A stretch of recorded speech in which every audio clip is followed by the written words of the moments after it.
ल गाइजहरू ट्याक्कै मैले तिब्बतको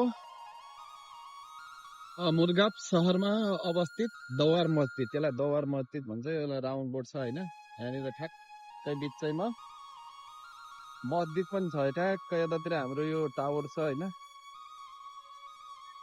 टावर छ कुवेतको, अनि यहाँनिर मस्जिद छ। अनि यहाँ चाहिँ मैले एउटा देखेको कुरो चाहिँ एकदम फेसिलिटी के होइन, यो चाहिँ बस्नको लागि है, यो हाम्रो चाहिँ यो के भन्छ चौतारी भनौँ न, चौतारी बस्नको लागि चौतारी। अनि यो जताकतै छ है, जताकतै छ यो चाहिँ बस्नको लागि।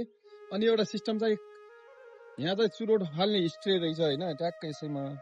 यता चाहिँ कचरा फाल्ने, कचराहरू फोहोरहरू फाल्ने। अनि टक्कै यहाँ परेवा, हामीले परेवा देख्न सक्छौँ, परेवाहरू ट्याक्कै परेवाहरू परेवाहरू छ गाइजहरू। यसै छ यहाँको चाहिँ, त्यस्तो छ सिटी चाहिँ, एकदम सुन्दर सिटी छ। ल गाइजहरू, आजको चाहिँ यो भ्लग कस्तो लाग्यो एकदम प्रतिक्रिया दिन नबुल्नु होला। ल धन्यवाद सबैजनालाई, माया गरिदिनु होला, सपोर्ट गरिदिनु होला।